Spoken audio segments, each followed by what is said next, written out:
And welcome back to In It to Win It, the very first episode of In It to Win It here at WFTU, 1570 on the AM dial, Five Towns College. I'm your host, Sean Lanigan, because I believe if you want to win in life, you have to gain lessons and gain perspectives from people and interview them as well. Interview them to inform, to entertain, and have some fun. And our guest is here, Rasheem Northington, and am I getting your name right? I'm sorry. Yes. Rasheem Northington, Yes. who wrote the book, The Diaphragm, The Muscle Source of Life. So before you got here, I was talking a little about the book. I was talking about, things I knew like before I read it and things I was learning when I read. But what I want to start with is the book has some information about you, and you have one of the more unique resumes I've seen, like, tutoring math and science and knowledge of Chinese medicine and just multiple things. You seem like somebody who really has a desire to learn. So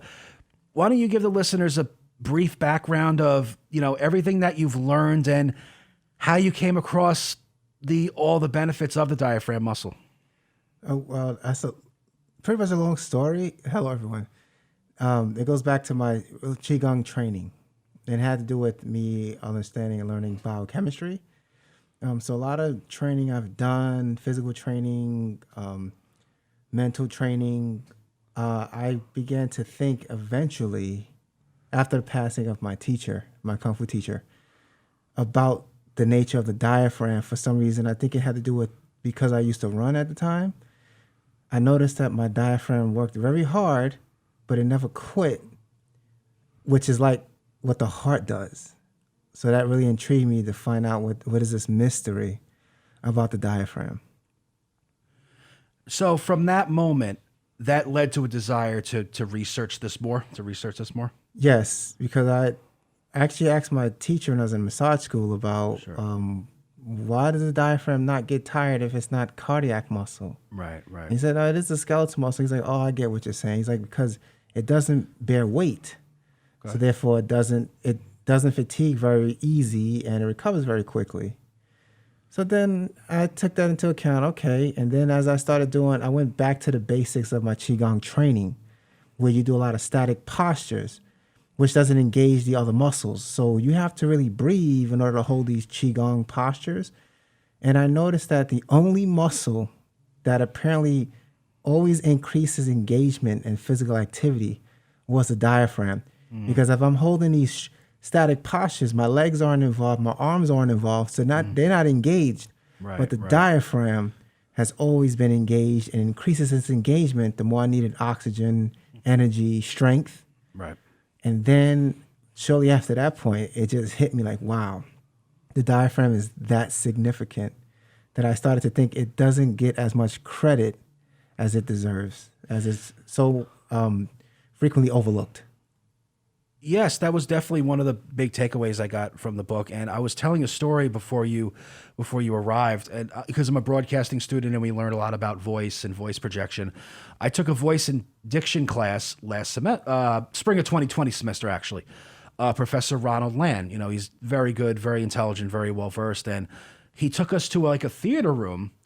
And the class has a mix of broadcasting students and theater students who need to use their voices for a variety of different things. And he just had us do these breathing exercises, and we're all just looking around like, why are we doing these breathing exercises? And that was my first knowledge of, because he told us if you do these diaphragm breathing type exercises, you'll have better voice projection, and not just better voice projection, but you'll be able to talk at a better pace without being out of breath. So I found that fascinating.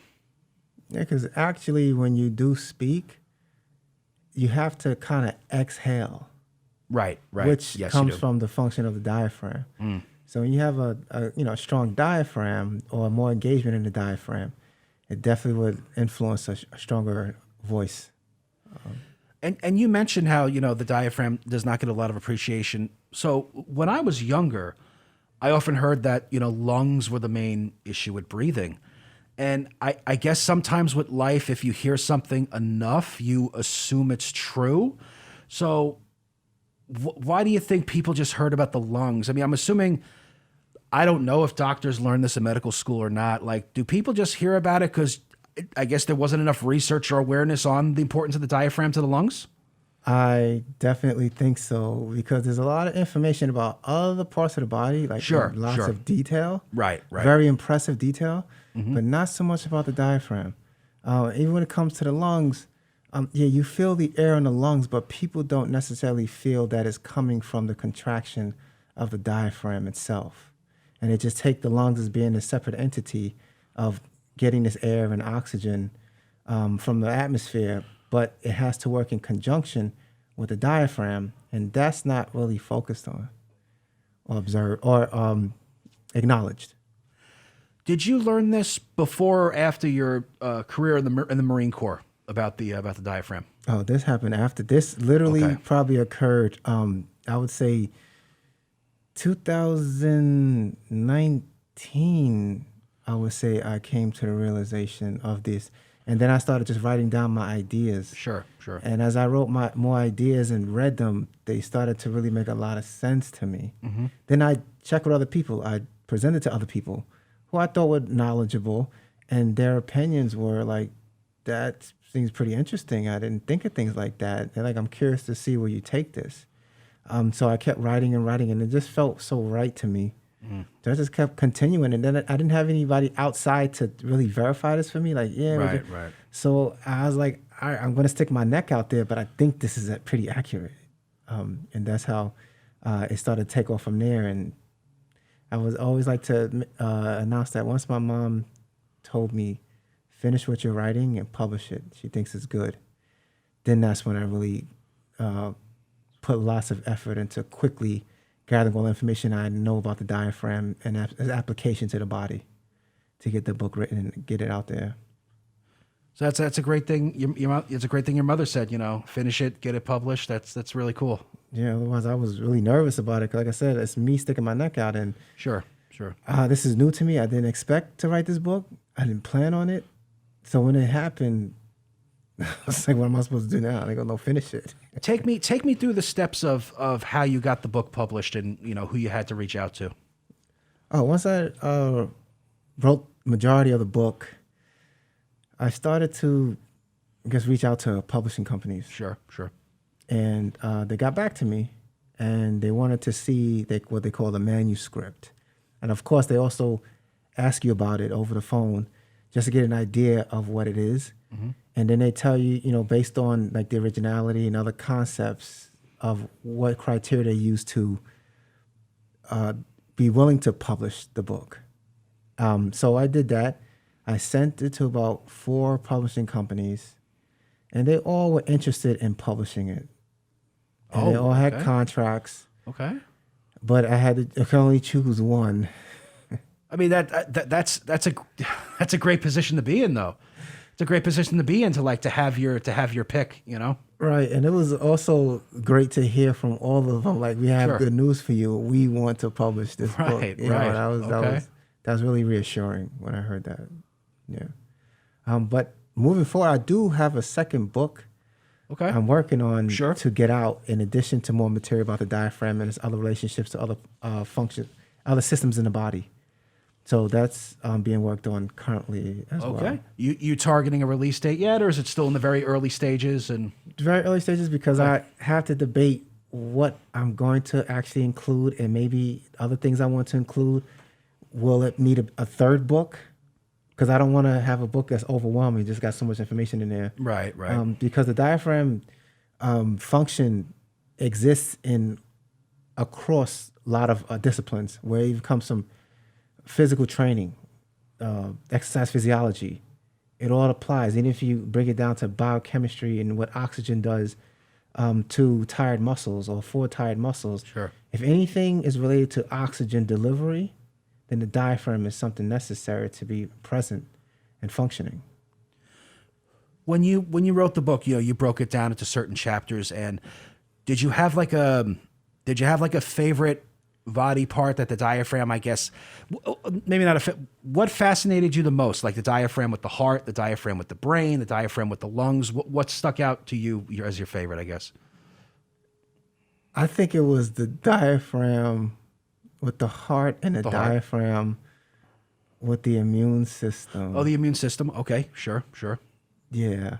I think because when it comes to the immune system, there's also, I think, a lot of misconceptions about how the immune system functions and its dependability and things like that. And the lymphatic system is predominantly the system of the immune system. And circulation is key for health Right, with right. blood and in fluids and lymphatic fluid. And lymphatic system does not have a pump for that system to move fluid around. So it requires gravity and muscular contraction. Okay. And the main muscle that's constantly contracting all day long is the diaphragm, Right, right. which then means that the lymphatic system may be very dependent upon the diaphragm's activity. And therefore, if you do pick up diaphragmatic activity, it does help move the fluid around for the immune system and maybe regain confidence in the immune system that it really is a great tool against illnesses and infection. Are you able to teach this kind of stuff because you're a professor here at Five Towns? Do you teach this stuff in some of your courses? And what do you teach here at Five Towns? No, I don't yet. I would like to. Okay. I'm working on that. Okay. Some of it has to do with maybe I'm a little shy, but I do back my information up from the book. Sure. 100%. But I teach math here.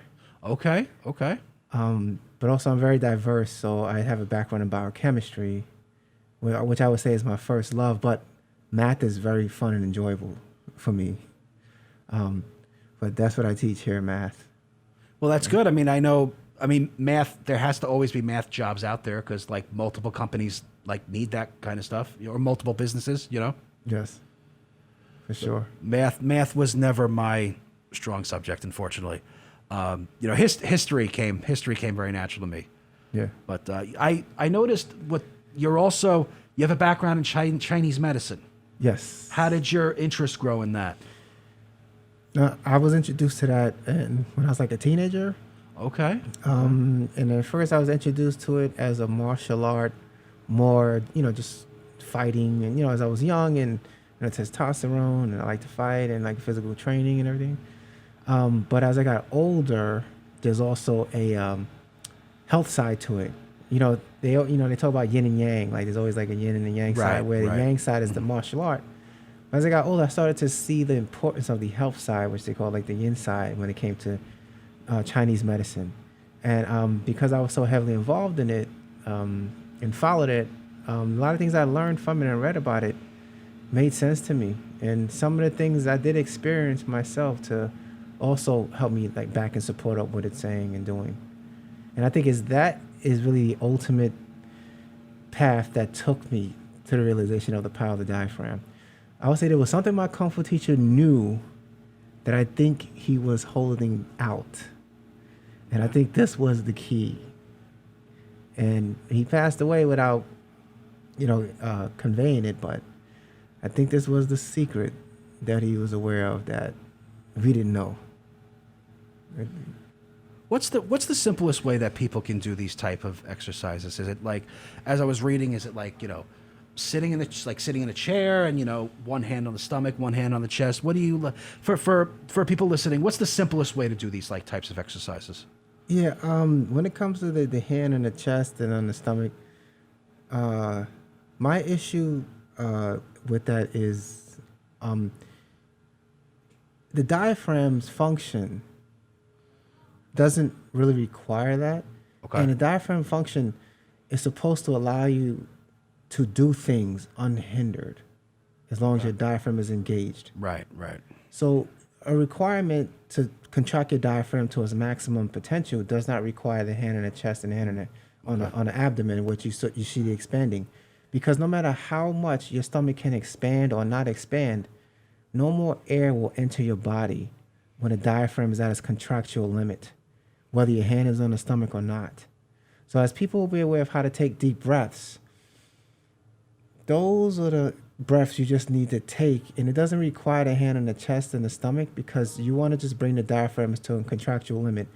The stomach movement is not required for evidence of the maximum contractual effort of the diaphragm. You know that your contractual effort is at its maximum because you really it's not comfortable to continuously inhale at that point. And it's that time now to release it. But that's what all muscles do. If I pull on something, I get to a point, okay, I can't pull on, it's not moving anymore, then you go ahead and release it. Then you pull until to get to that limit again, then you release it. So that's the kind of the idea. And I would like to actually do classes to show people because I want to influence people to breathe deep or maximize contraction of the diaphragm. I don't really like to say breathe deep while they're doing everyday activities. Because what I think is really key in the book is even if you have a sedentary lifestyle, whether your career, your job, if you do things that you sit around all day because that's what your job requires, should not have a hindrance on your health. Right. Because of it. And diaphragm's function could be key. So that no matter what profession you do, what type of lifestyle you choose, as long as you provide the full engagement of the diaphragm, your health should still be intact or remain intact. And you could do things for hours and hours and hours and not look at yourself as getting harmed by it, but actually getting stronger from it. Right. That would be really cool if you're able to teach classes. I mean, I think a combination of things you could do. I noticed the local public library where I live, they're always having classes going on. So, I mean, you could probably definitely reach out to local public libraries or, places. Have you thought about like reaching out to places like that or? I have. I would just say that part of my issue is if they actually say, yes, we would like you to, when can you come in? Then I'm like, okay, is this really happening? And I don't want that to be a factor of why I procrastinate versus like, yeah, sure, let's get this going and just get it happen. I think if it happens slowly and, they're small groups and then they get larger and larger and I just get accustomed to it and get comfortable with it, then yeah. But it's almost like what's interesting about what I know about the diaphragm, what I explain to people is I no longer have to really review anything on it. It's almost like the knowledge is just there. And like the back of your hand, it's so well versed, right? Right. And if you ask me something months from now and I don't even look at the book, I still know what I wrote and what the diaphragm is capable of. Right. As if I wrote the material down yesterday or like 10 minutes ago. So but I am definitely looking into teaching class. I think the more people know, then the more people will do. Another aspect I kind of put in the book, but I think when it comes to deep breathing, as people like to call it, I call it maximum contraction of the diaphragm. I like that I'm getting into trying to explain why the deep breathing effects have this effect that it does on the body. Like if you read a lot of information on deep breathing benefits, they just explain the benefits. And sometimes in my mind, I'm like, okay, how does that happen? And what the relation of the diaphragm and the function of the diaphragm may support some of the information of how that actually helps the body attain that when it does happen. And that's what I'm trying to really also write about as well. And that should get out. That should go out soon. Yeah. If you were to do classes, is this something you could do virtually on Zoom, or do you feel it to be in person for people to grasp it fully? I guess it would depend. People who are experienced breathers, I think it would be easy, like on Zoom. But people who are beginners, definitely would like to be in person so they can observe what the contractual diaphragm appearance looks like, and then you could talk to them face to face and watch what they're doing and explain right there on the spot what's going wrong and what's not and things like that. Right. Because sometimes people have issues. They go, oh, if it's too much oxygen in the head, but if you get dizzy, you get lightheaded. Stuff like that becomes a concern. So being people present who are not that experienced with it, I would prefer for that. But I think there are a group of people that can be successfully done in a Zoom meeting, for sure. I read the average human brain weighs like 3 pounds, right? I mean, that's what we hear. And, there is a chapter in the book about the diaphragm and the brain. What stuck out to you the most about the relationship between the diaphragm and the brain? It all comes down to how the brain requires so much energy. Right. From the body's total energy output. And, as I'm aware of like what happens when people age, and it seems that like the brain function deteriorates for some Right. reason, as if Sure. it's on a timer. Mhm. But then at the same time, what was it that was keeping the brain healthy and functioning before? The availability of oxygen and blood and nutrients. So therefore, I started to realize then if it requires energy, what if you keep the energy there? How should it affect the brain? It should affect the brain in a positive way, which doesn't diminish brain activity, neuronal activity. And I'm like this, well, the way to keep sustaining sufficient energy to the brain is to keep allowing sufficient oxygen availability for the brain. And the muscle that's responsible for that is the diaphragm. So if you keep efficient oxygen levels in the body, you should keep efficient energy levels in the body provided for the brain to have access to keep being highly functioning. And I often read about, when I read about Alzheimer's and dementia, like those are the causes, right? It's the lack of blood flow to the brain that starts to like cut certain things, like of what how the brain functions, right? That's what causes Alzheimer's and dementia, to my understanding, like lack of blood flow to the brain. Right, and then the brain. Then of course, when that happens, like brain activity decreases in certain areas, Sure. get shut down, and I guess the brain does what it does at that point. Yeah, right.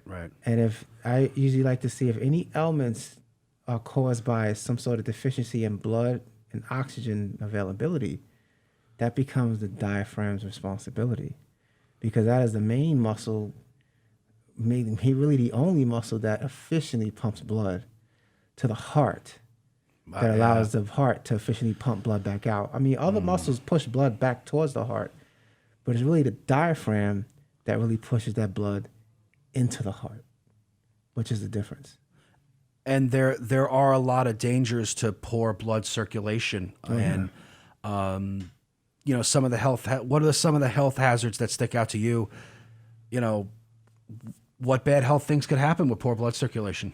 One thing there's like about two things I do want to tackle when it comes to that. One of them definitely would be blood clotting in the leg. Right. Due to lack of circulation, and accumulation of the clotting factors. And once the accumulation is large enough, then the blood begins to clot. But if you pump that blood out, then that wouldn't happen. There's less likely to happen. Sure. Varicose veins in the legs. These are a consequence of poor circulation in the legs. And of course, any activity that gets the blood out of those legs from pooling, so to speak. But if you notice, the people that have it can say, oh, I stand all day. I do this all day long, which is an indicator. And then when you see what they're physically doing, that is a type of position or physical activity that does not stimulate blood to be moving out of the legs. Right. Because you have to push it against gravity. Sure. That's the issue. So therefore, once again, the diaphragm becomes very, very significant in that point, because it can pull blood out of those legs. But you have to use it to that extent. Other blood deficiency issues would be aging, I would think. Right. Joint issues. Even if they want to call it congenital issues, heart problems, I think, starts to become a circulatory issue, because if you look at the underlying issue, once you start to have circulation issues, the heart tries to make up for it. It tries to work harder. Right. But here's the thing when it comes to circulation issues. If you have a circulation issue, it definitely could be responsible from a diaphragm issue. Sure. Because the diaphragm is not pushing blood along well enough, and the heart starts to work harder, and the heart really is not equipped to try to return blood to itself. It's more equipped to kind of push the blood out away from itself. So when the heart starts to work harder and the diaphragm isn't working well, oxygen isn't really flowing into the body, supporting the ATP energy productivity for the heart to use and maintain. And then it starts to get stressed and strained, and maybe little microscopic tears and damage starts to happen to the heart, where it can't really repair. And because it happens, I guess, gradually over time, all of a sudden you have this heart problem and it's not functioning well. Valves are breaking down. Heart tissues are beating out of sync.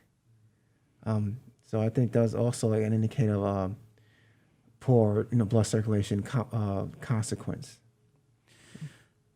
Have you been able to meet they don't have to necessarily be doctors. Or have you been able to come across other experts that you've been able to reach out to who say, yes, we agree what you're saying? Have you been able to reach out to people like that? Yes, I do know a doctor that reached out to me after seeing my ideas in the book, and then he bought it. Okay. And we are in contact to try to collaborate on a few articles and maybe a book together. Right. If we do have similar ideas, he's a very brilliant doctor. But I don't know how much I can speak on him without like violating anything. Like saying Sure. You name don't have to say his name. You can Right. just say the doctor. That's fine. Right. So, we're in touch, and I've wrote some articles about the diaphragm and its relationship to the kidneys, which is like my next system I want to go after, aside from the circulatory system. And he has it, and he's looking it over. He's going to give me some feedback on it. Because since he has like the medical background expertise, a little support from that with what I'm saying will be very, very supportive and helpful, for sure. Sure. And I know in the medical community, getting their articles published in like medical journals, like whether it's the like the medical journals that you often hear about, that's a big thing for people in the medical community to get those types of articles published. Yeah, and I guess once I start to get those out there, I just want to increase the awareness. Sure, no people. question. And maybe if even in the medical field have things incorrect, correct it. Another thing I do want to try to do in this aspect is unite or unify the breathing community. Okay.